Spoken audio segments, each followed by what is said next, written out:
Hi, everyone. Welcome to True Disabled Story. My name is Nico, and I use he, him pronouns. I'm a white man with floppy blonde hair, large blue and brown spectacles, and a black headset. I'm also wearing a dark t shirt that says Philadelphia on it, underneath a golden open zip up hoodie.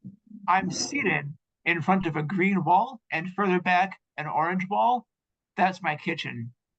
Like about 20% of the US and 17% of Philadelphians, I'm disabled. Whether we look locally, nationally, or globally, disabled communities are full of dynamic, diverse, and frankly delightful people with their own stories to share. As many of you know, I was born disabled. I've never known anything different. So when I come into contact with other disabled people in my personal life or my work life or my civic life, I want to know their story, their perspectives. And I'm so honored today to be joined by my friend all the way from the Philippines, Miriam. So really honored to have Miriam here. Hi, Miriam. How are you doing? Hello, I am good. I am fine. I'm busy here doing advocacy work in the Philippines in favor of the person with disability. I am currently the president of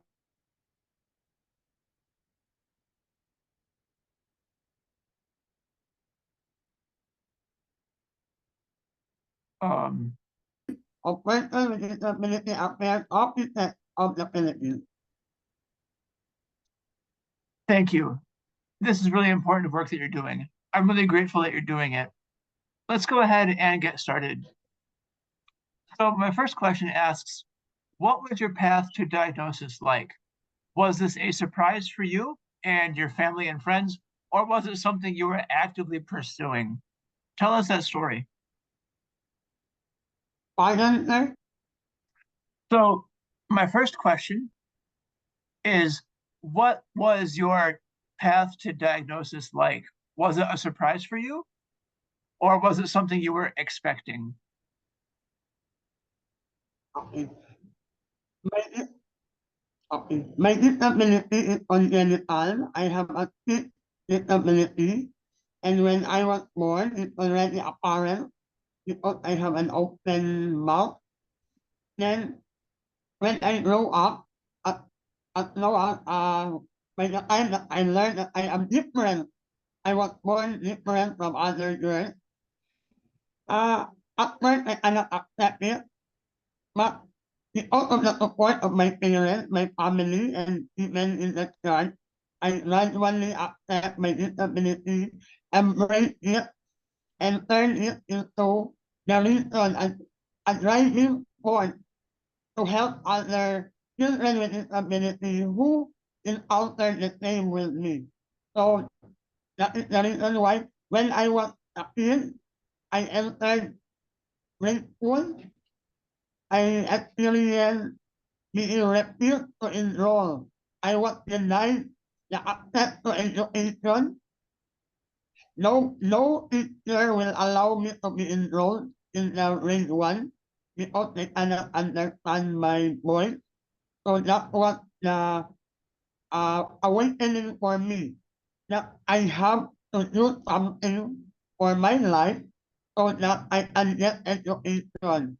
That was the first time that I was uh, awakened that I have to fight for my right, even as a child. That is why I went to the nearest city. I traveled around 3 hours alone without parents at 7 years old just to have my mouth operated.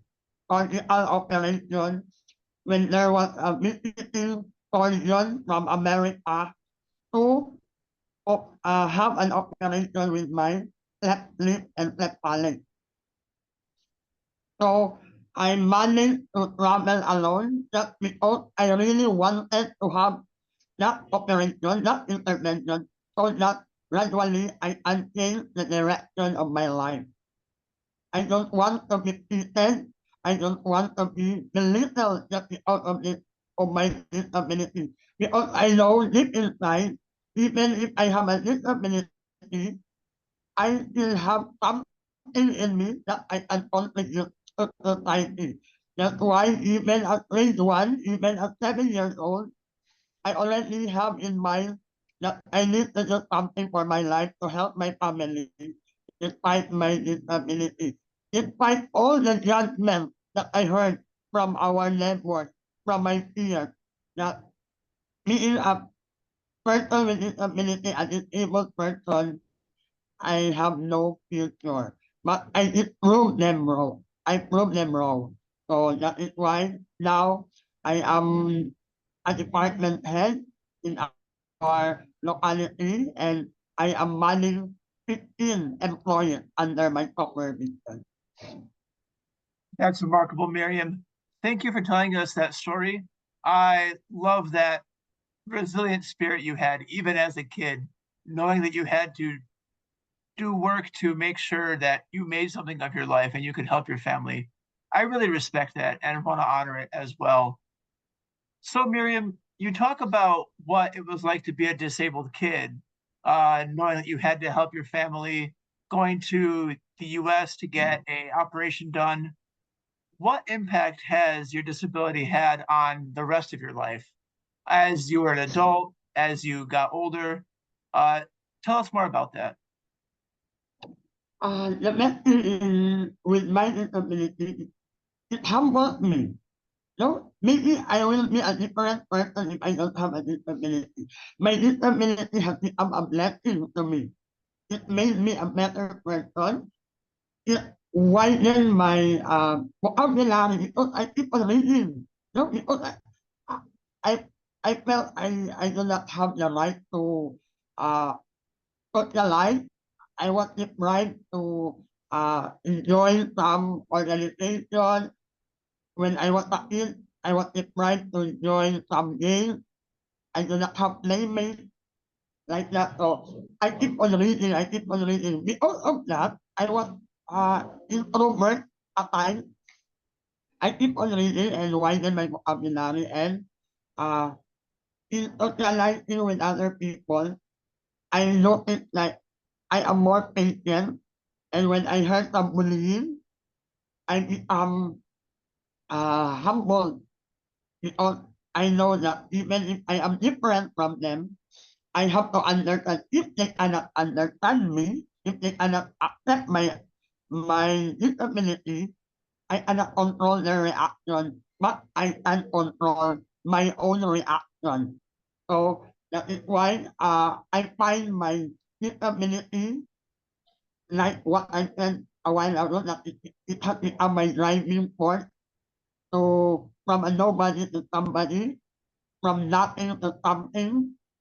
It makes me a better person, and in a way, it becomes a blessing in disguise because I may be not as productive as today without my disability. Remarkable. Miriam, thank you so much.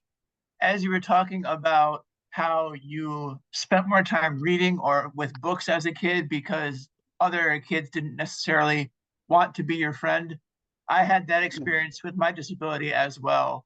So I really respect you in that. Do you want to take a moment to collect yourself or are you okay? No, I'm Okay. okay. All right. I really appreciate how honest you're being. I know that thinking about um, how things used to be as disabled Yeah, kids yeah, can be very difficult, and I'm really glad that things are getting easier for all disabled people now. You people like you and me, it's because of us that that's happening. So I'm glad you're here, Miriam. Looking back, what advice would you give people with your diagnosis? Or if you could mentor a younger person with a disability, what would you tell them? I will really, yeah, I'm doing here in our country. I will always tell my the children with disability to accept so that we can move on. Accept, then do something. Do not stay where you are. Do not be contented Do not be defined with the bullying, do not be defined with your disability. And most especially, I know I reach out to the parents because usually intervention are deprived. Children are deprived of this intervention because of the negative attitude of the parents. They are not open to inform authorities, to inform professionals like me. I am a social worker. Some parents are in denial that their children are within the spectrum, are within the person with disability group. So we do reach out, we do home visit, we do counseling. Sometimes when we conduct pre-operation on the surgical operation of the cleft lip and palate. Sometimes the children are already very interested to undergo the operation, but they are denied because their parents do not allow them to have the operation. That is why it is my duty. I felt compelled. No, I compelled myself to really reach out to the parents to tell them, to let them understand how important the intervention is. This is not for them. This is for their children. Sometimes they said, because it is not safe. No, it is safe. I am an example. I am a living testimony how intervention has transformed my life from a very introvert, from a very shy girl, bullied, to a productive one. So I really try to go out from my comfort zone to really reach out to parents with negative perspective about disability because they thought that children with disability, when fed with nutritious food, when they have a big house, it's already enough for the children. No, it's not enough for the children to just eat, to just sleep. Children with disabilities should have a productive life. You live a normal life. You enjoy what life is. So eating and sleeping is not just our basic need. We have to have an education. We have to have friends. We have to socialize. We have to participate in the community. We have to be here and contribute our opinion. That is what life is. So we should not accept only what we have now. We have to level up and become a productive citizen. That is my challenge to the children with disabilities. That is why I've been roaming around region to region, local government unit.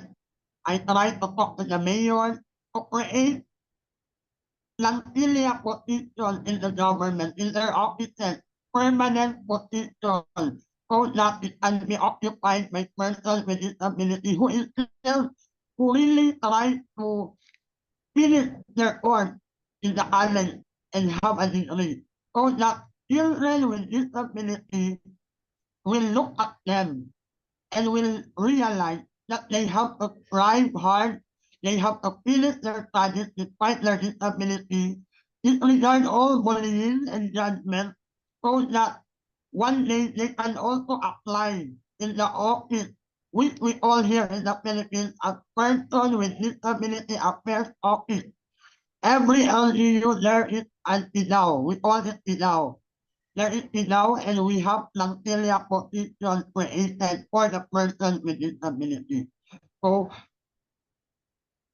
it is my advocacy that no children will be deprived of intervention. Otherwise, the children will develop later on with other disability. I have met one, her disability is only speech, but because of no education, she cannot write, she cannot understand English, she cannot write even her name.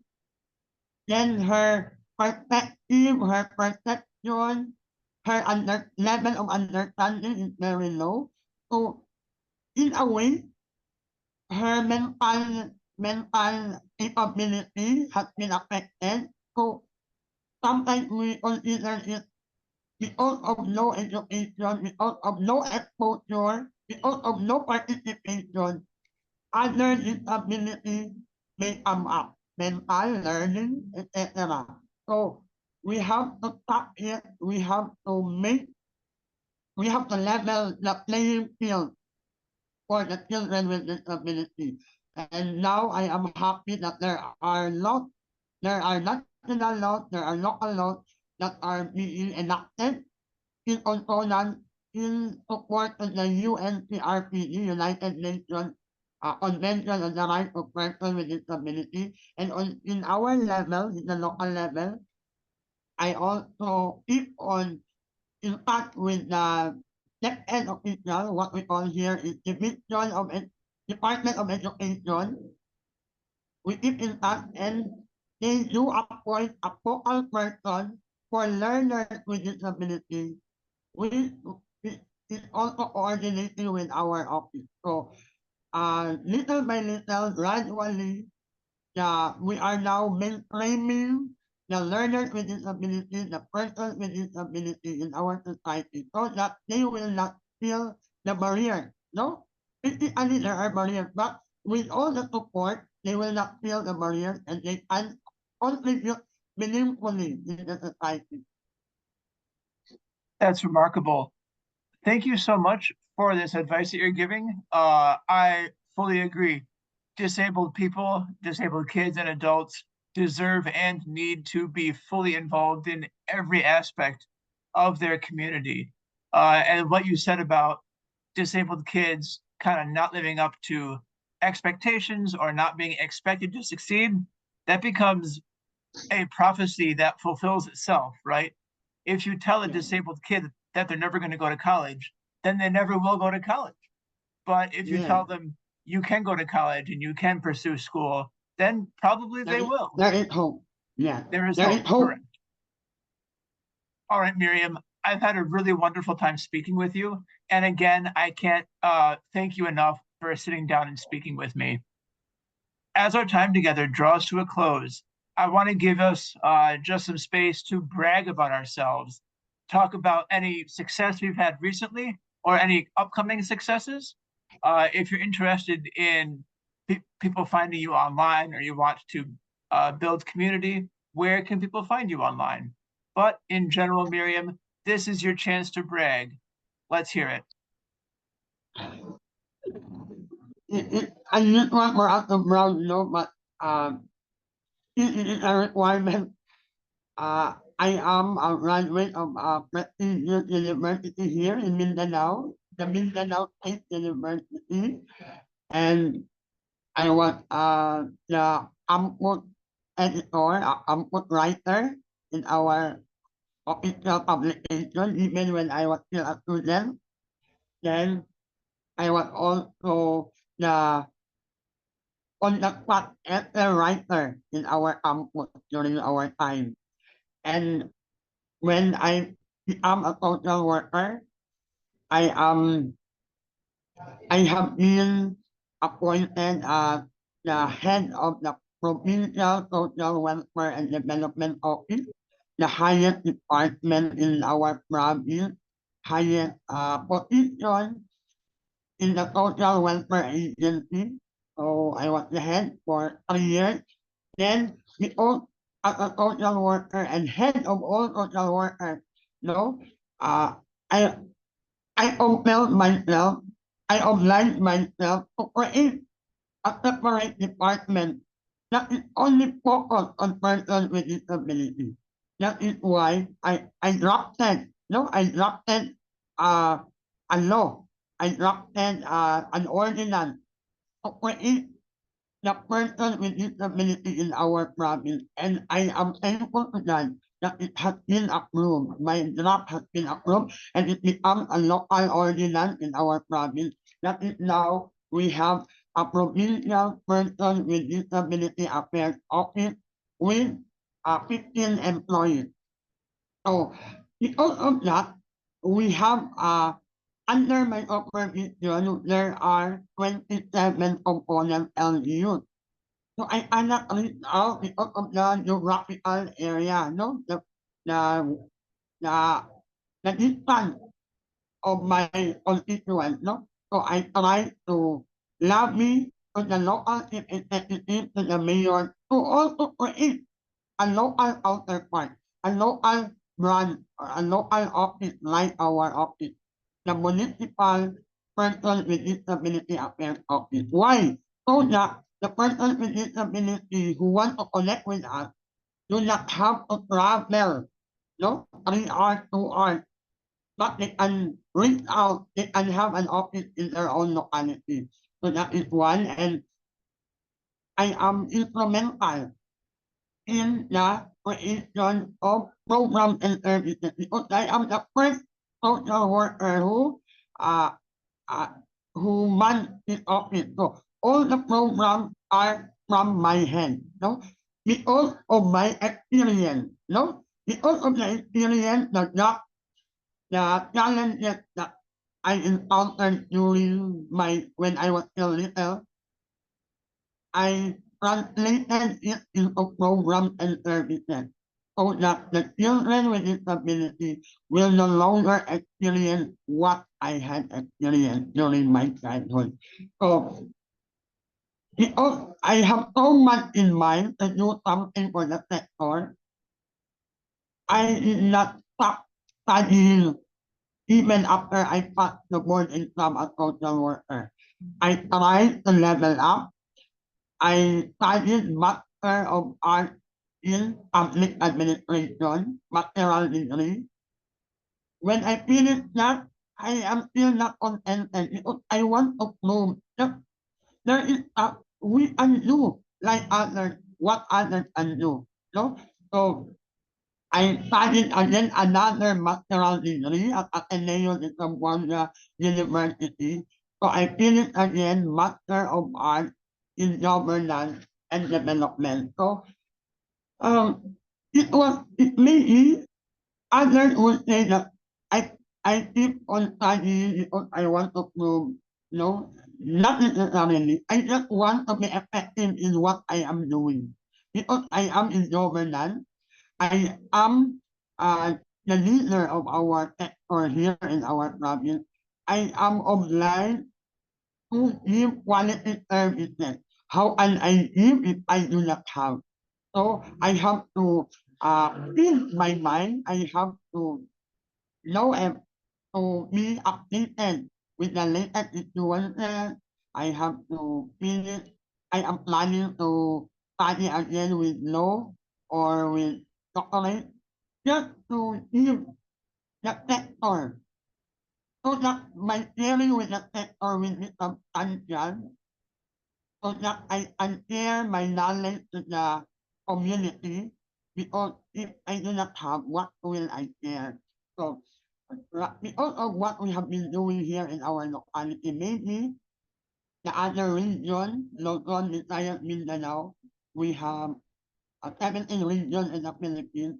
They have noticed what we have been doing here. So during the election of all persons with disability now head, I was elected as national president.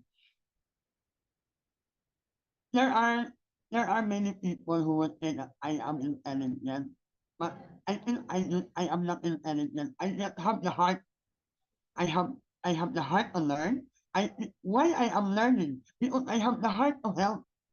No, I want to learn because I want to share and I want to help. The driving force is really because of my disability. That is why I said to you a while ago, if I do not have the disability, maybe I am not this productive. Maybe I am a different person. That is why in many ways, I always thank God that He uses me. No, He uses me to have this. And because of my experiences, it was a preparation for us, obligation for us for this position. No? God has prepared me. He allows me to experience all the painful experiences so that I can feel what the sector feels. So that I will know the challenges of persons with disability and will have the reason to create, propose more programs and services that is available for persons with disabilities so that even if I am no longer here on earth, if my time is uh over, so the program and services will continue. The offices of PIDAW will continue. This is already permanent office and the position is permanent. If the employee will retire, other persons with disability will enter. So it will make me happy. I am also busy going around checking the disability accessibility, the ramp, railing, the toilet, no, for persons with disability. I always love me if I find a toilet with a smaller door. I want to widen it so that the wheelchair can enter. So I keep on roaming around and I am happy that the responses of the office head of the hospital, other mga frontline service provider offices, they approve my proposal to widen their door and have put up ramp that is within the standard and will not cause another injury to wheelchair users. So I am happy with the responses of the community, and even with that, we are still advocating on air and even through social media, also in the different local radio stations. We keep on highlighting, promoting our advocacy because we have our vision, we have our mission to make the Philippines really a PWD friendly country. Because we love to see the foreigners who are in their retirable age used to choose Philippines as their their retire area. In choose Philippines, they choose to retire in the Philippines because of the disability friendly resort, hotel, etc. So we want to lead them to also be a disability friendly. Miriam, you're doing a lot. I'm so thankful that your community in the Philippines has you. And like you said, you wouldn't be this compassionate, you wouldn't be this hardworking if you yourself are not also disabled. I really respect that perspective. Thank you so much. Wherever you go, whatever you do, I'm rooting for you, and I can't wait to see what you do next. Thank you. Thank you, thank you. By the way, I am already married because of the support of my husband and my children. I am inspired every day to do my advocacy work because they are supportive to my advocacy. Even if I am already depriving them of my time sometimes, they understand and support my advocacy. Thank you. That's very important to have a support system. Thank you again, Miriam.